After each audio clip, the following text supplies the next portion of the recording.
Good morning বন্ধুগণ, কেমন আছো তোমরা সবাই? আশা করি সকলে ভালো আছো। এই গরমে বাড়ি থেকে বেরোনোই কষ্টকর, তবুও চলে গিয়েছিলাম কান দিয়ে একটু পড়াশোনা করতে, কারণ সেটা তো করতে হবে, তাই না? তারপরে বাড়ি এসে খাওয়া দাওয়া করে নিলাম। এখানে ভাত, পোস্তর বড়া, আলু সিদ্ধ, পাটের শাক, সবজি সমস্ত কিছু দিয়ে দুপুরে খাওয়া দাওয়াটা করে নিলাম, কারণ গরমকালে খুবই কষ্টকর।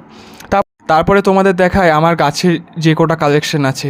এই দেখো, এটা কাঠগোলাপ, তারপরে এখানে একটা পদ্ম লাগিয়েছি, তারপরে এখানে কিছু রজনীগন্ধা, তারপরে এই সমস্ত করবী, জবা, তারপরে এই নয়নতারা, সমস্ত ধরনের গাছ, গোলাপ, সমস্ত ধরনের গাছই প্রায় আছে। তারপরে চলে গিয়েছিলাম একটু কম্পিউটার সেন্টারে কিছু কাজ থাকার জন্য। এটা আমাদের গ্রামেরই কম্পিউটার সেন্টার, তোমরা চাইলে ভর্তি হতে পারো। তারপরে বিকালবেলায় বন্ধুর সাথে বেরিয়ে পড়লাম ঘুরতে।